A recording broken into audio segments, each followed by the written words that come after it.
The Station Commander, Crew Captain Ray Locke. I command Royal Air Force Lynham, and our role is to conduct air transport operations. When we start moving British troops out to the Middle East, Lynham will be absolutely the first ones to go.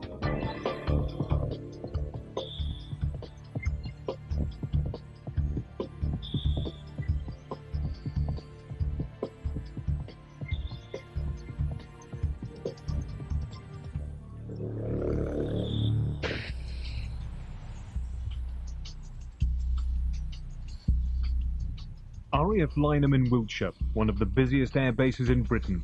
It's home to the Hercules, variously known as Fat Albert, Charlie 130, or simply the Herc. They've seen active service in military operations across the globe since their arrival at Lynham in 1967. This series charts the lives of aircrew and their support teams as they move from peacetime training to combat support in the war in Iraq. Right. Hello April, how are you?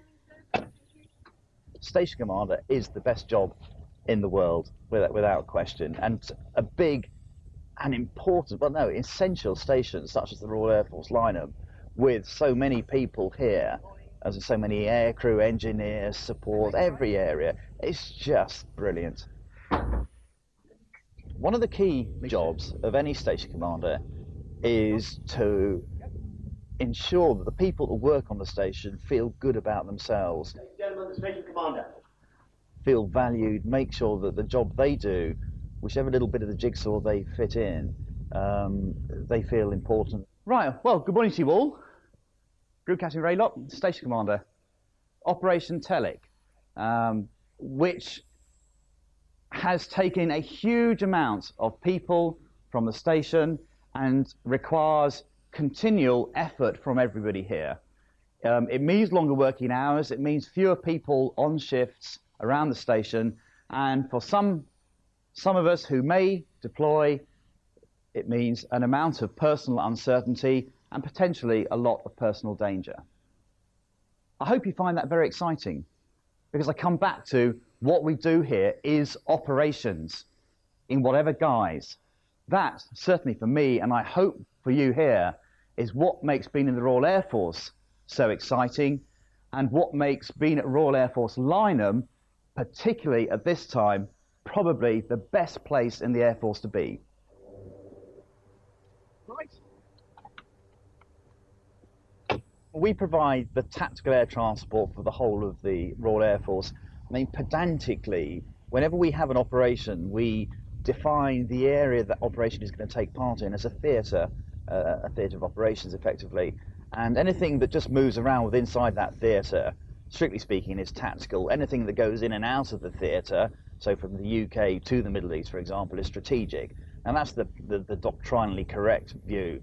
The truth of it is, though, the tactical air transport is being able to land not at international airports, but in grubby little strips in the desert, being able to deliver stuff out the back, either when you're still airborne or with the engines running, a really quick stop on the dirt, get the stuff out, people may be shooting at you.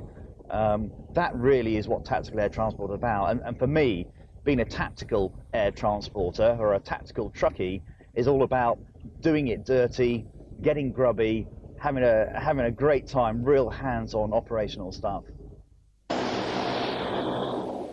With war in Iraq on the horizon, the emphasis now is to keep all aircrew combat ready. Now. It's also a chance to be a flight engineer again for Wing Commander John Reed. Out. It's a unique instance for myself because I'm the first Wing Commander engineer squadron commander the Air Force has had. But the Air Force has had squadron commander navigators for a long time, so there's been that gradient in the flight deck forever. And it's a question of how I as an individual play it. And as far as I'm concerned, when I'm on the aircraft, I'm the air engineer, and I'm subservient to the captain whilst operating the aircraft. Now, when we're on the ground, I am the squadron commander, so there is a game to play. But the crews are well aware. I don't try and I don't assert any authority I don't have on the flight deck. It was just cool. Today's mission is to simulate landing on a desert strip. The more specialist crews at Lynham do practice this sort of thing regularly. in reality, as in Gulf War One, we are tasked to do things. So my view is that we should do as much training as we can. Landing at a fully equipped airport inside a war zone is rarely an option. If troops and/or supplies are needed urgently, the Hercules crews must be able to land at temporary strips, often deep in enemy territory. Airbox 2 for compass. And that's 247-1 manual. Needs to be, it might be a quick dive left. Yeah, good day to you, inbound to you. Probably about 5 minutes out with 17 on board the strip approaches. There's nothing solid in it. The strips can be anything from ordinary roads to grass, or, as in this case, a sandy beach in Wales. It's the closest they can get to desert sand in the UK. Okay. Let's see the healthy vehicles out and I'll... A Tactical Air Traffic Control Team, or TAC-ATC, has prepared the landing strip. TAC-ATC is the RF's deployable air traffic control unit. We travel around the world supporting the Hercules fleet, running landing zones for them wherever they require them. Before the aircraft arrives, survey the strip, mark it out as necessary, and then control both the Hercules and any helicopters or any other aircraft flying in the vicinity to allow safe landing. And we train as if we would in war, so the markings and the procedures are exactly the same. Okay, hold that speed now, that'll take you all the way down. 80. Okay. Lower the nose slightly, aim short, take a little bit of power off. 50, 40. Okay. Get the flare now. A fully loaded Hercules weighs over 70 tons. That's the size of 2 articulated lorries. It lands at around 140 miles per hour. For these tactical crews, though, it's just routine. To set up here this afternoon was a 2-hour job. It's not just a case of putting the lights out. All the ground has to be tested to make sure it's strong enough, firm enough for the Hercules to land. And that can be quite challenging, especially with a location like this, where the tide is on its way in now. So if it was to go on for very much longer, we'd have to do another test again. A normal flight deck would have 2 pilots. Because opportunities for this type of training are limited, today's sortie has 12 on board, all needing to keep their combat-ready status current.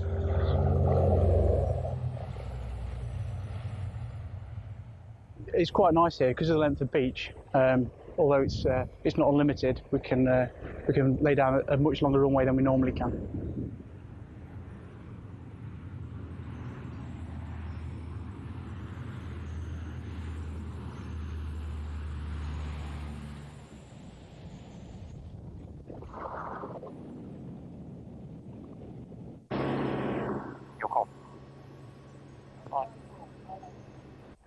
Sometimes the Hercules crew will need to go and land somewhere where there aren't all the air traffic services they're used to, somewhere fairly remote, somewhere like this, maybe a natural surface like a beach. So we get there first, set up the runway, we have radios and a lot of the air traffic equipment which is portable out of an all air traffic controlling tower, and we set it up to provide the best service we can in those remote locations. This is a continuous all year round training programme. And it's training they clearly enjoy. Yeah, very much so.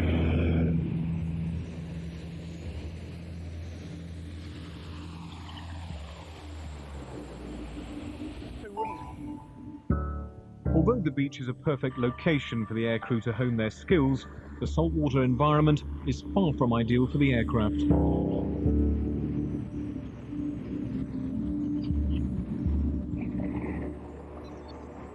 was just going to say, can you hear me? The amount of saltwater spray obviously gives the engineers a nightmare because it gets into all the cracks. They have to take panels off, hose the whole thing down tomorrow. So it's a bit of a nightmare for the engineers. So tomorrow I'll walk over and talk to them. I do try and explain because, of course, there is a disconnect sometimes between the engineers and the aircrew and what we're trying to achieve and what they think we're trying to achieve. And I think they think that we quite often just try and make their life harder.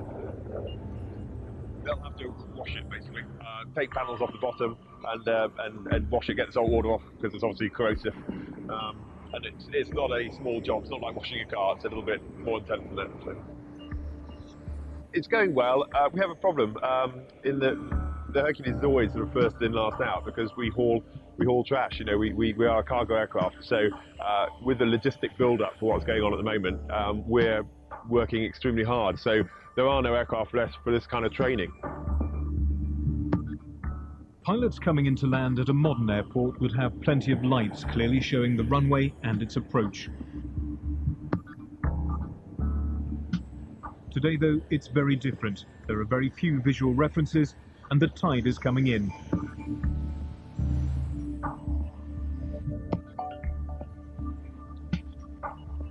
Rotate. Now they've mastered the technique during the day, it's time to test their skills in the dark.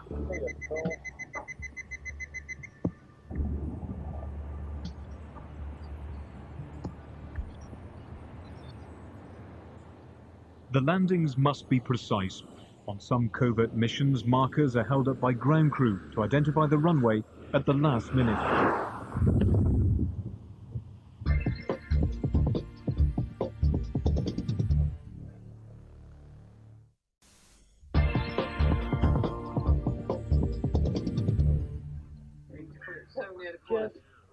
I'm now preparing for a future deployment to the Gulf area, should that become necessary. And for that, I've been nominated as a deck commander for any potential detachments. So I'm getting basically trained in the disciplines associated with living in the field and the like. And apparently I've got to look at like an example of someone who's put too much cam cream on. Especially by me. So I've got my fashion expert here, trying to make me look ridiculous. But I might keep you for the mornings, Jeff. Can I wash this off, yeah? No, sir. Yeah, I think it's important that as a commander, I know what my guys are having to do when I ask them to do it. So I've come out, it gives the corporals a chance to bully me, and now we're doing some more training camouflage and the like. Anytime you get told to put on cam cream, okay guys, that's just how much you really want to put on. Whatever pattern you want to do, yeah, but don't take the mickey. None film stuff, guys, no big tiger stripes and stuff like that. Put on! Royal Air Force personnel are trained in weapons handling and other infantry skills by the RAF's own ground warfare specialists, the RAF Regiment.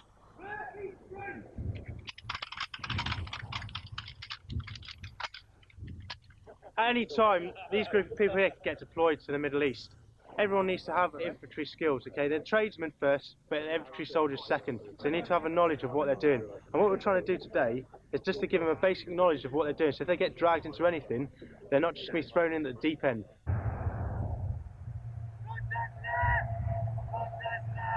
Down.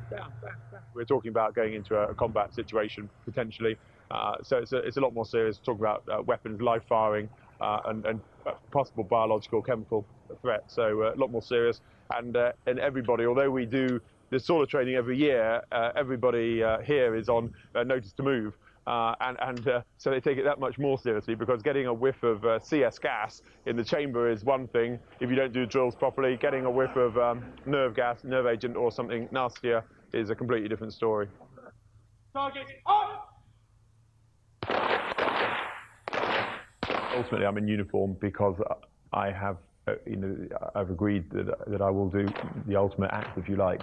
But it certainly makes you think more now than it did 20 odd years ago, or even 10 years ago.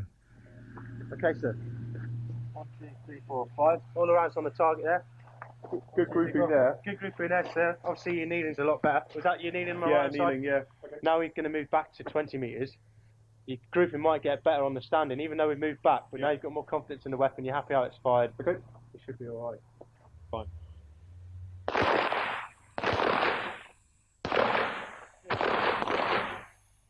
So obviously I have to be, in myself, reconciled to exactly what I'm doing and why I'm there, and I have to sort that out in my own mind first. I can't go out there and effectively command if I've got doubt myself. I don't believe anyway. It should be 10 rounds on this target now. Yeah, it should. So we're going 1, 2, 3, 4, 5, 6, 7, 8, 9, 10. Okay? Right, all the rounds on the target, that's what's really matters, just tightening the grip. Yeah. Okay, and that's what you're going to do on it. We stopped him. Yeah.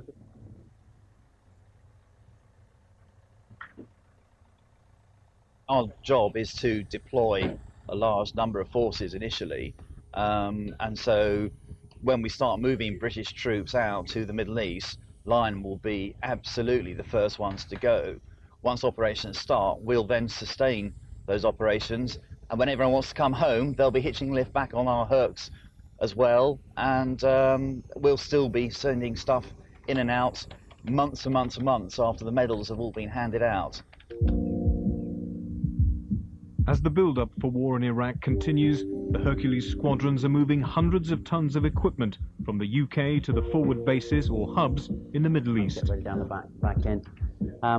We've got a decreasing cloud base. Once the fighting starts, the frontline forces will be resupplied by flying tactical missions from the hubs into hostile territory. This could mean flying into desert strips or dropping in supplies and paratroopers. Okay, fine. Tactical crews must constantly refresh their skills to stay current. Today, the mission is to airdrop stores to a nearby airstrip. We drove around the Pantheon to find any other open aircraft. Well, listen, all of us string out at the end. You got back and our back end is just... Yeah, make sure you send one goes there, mate. Soldiers from an army unit, 47 Air Dispatch, man the drop zone. They erect a series of markers to indicate the point the aircrew must aim for. Set one thing, that one, yeah. Then down to the weld mast, and then back up into people.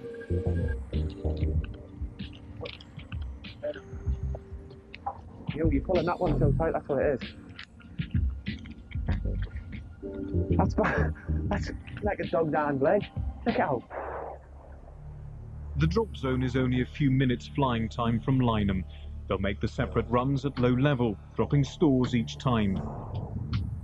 Their goal is to hit the impact point designated by the unit on the ground. Accuracy is all important. In times of war, misjudging the wind speed or direction could mean supplies are lost or even captured by the enemy. Okay. Good now. TV system. Lock. Here, hold take a break out. Oh, I got it. Bit of haze, that looks fine. So check my red out.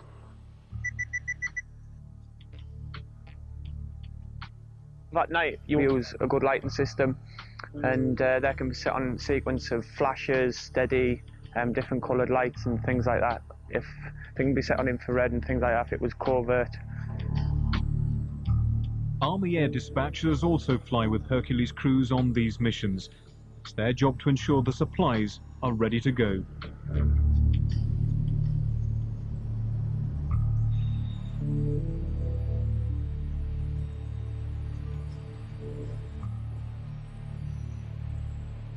That's 645, this is Cable DZ, you are clear live, drop over.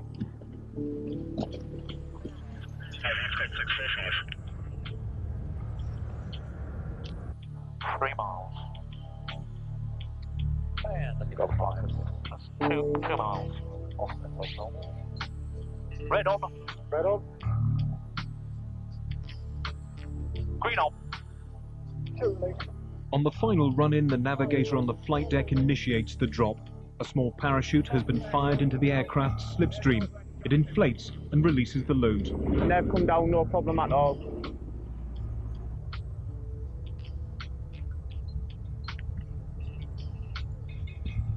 Ascot 645, this is Cable DZ. Drop accuracy is 100 metres approximately at 1 o'clock over.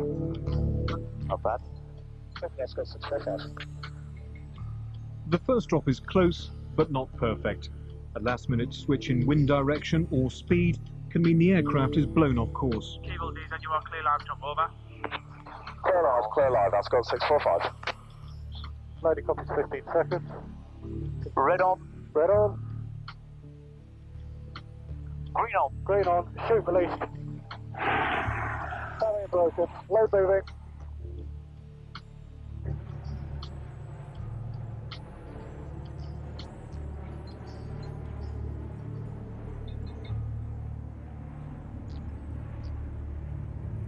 As you can see from that drop, it's a bit more accurate than the last drop. Still not quite bullseye. Ascot 645, this is Cable DZ, drop accuracy 70 metres, approximately 1 o'clock over. Do nicely, thanks very much. Last and final drop then, coming in. As you can see from the drop accuracy there, it was a little bit better than the last one. I've just advised him again, so hopefully he should straighten up. And on the final drop we should have a bullseye, which is on the impact point. 30 right. Yeah, we're going to be quite a way left. Often the Hercules is the only way to resupply small units deep in enemy territory. Ammunition and rations would be airdropped in harness packs weighing over 150 kilos. 15 seconds. Action station. Action station. Power's up. Let's do that. Red on. Red on. Green on. Green on. Load gone.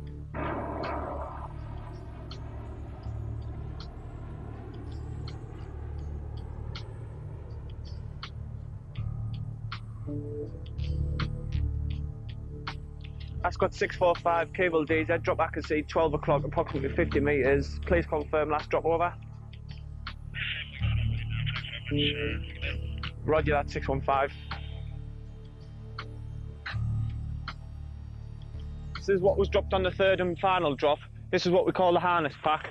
This can range from ammunition, which is what this is simulating, to water, rations, fresh rations, fuel, anything. What it is it's a board to assist in the actual dispatching from the aircraft. We've got this honeycombed material here, which takes the impact when it actually crashes into the ground. 3-tiered. It's got this harness there, which connects onto the small stores disconnect, which is that's then released. And here we've got the 28-foot chute which was used. Across you can see the loads what landed previous. We call them 1-ton loads, and they can again range from vehicle parts, rations, ammunition, whatever's needed on the ground. Basically we will deliver it, and because it's a bigger load, obviously it's going to need a bigger chute. So this is what the guys are actually doing now. They're re-rolling the chute up. They'll be bagged, taken back to Larnham, and they're contracted out to a civilian company which will re-roll and pack the chute away, and they'll be used again for further airdrops. 70 Squadron's training is going well, but the commanding officer has other things on his mind. Probably the most difficult thing I've ever had to do, but I'm basically going to be telling the squadron that we will be going to war. Now, I don't have any divine knowledge of that, but the warnings and indicators have got to such a level that, I feel it's time for me to say, look guys, it's going to happen, just so they're left in no doubt. I've got 221 young, very capable, keen people. I'm about to tell them they're going to be put in harm's way. I'm about to tell them they need to get their wills, their sort of personal administration sorted out. It's not a very nice thing. I'd rather be, and in fact, later tonight, I'm going to be doing the other side, standing on a bar stool and joking about some of the people who are leaving. It's these contrasts are quite difficult, and people assume just because you're the boss, it's easy, you just stand up and do it. But actually, it emotionally, it's quite difficult. Quite difficult. Please sit down, relax. If you're smoking at the back, can you stop, please? And if you can't see me, move forward to a place you can. And not beating around the bush. This war is going to happen. We are going to go into operations in the very near future. Be in no doubt about that at all.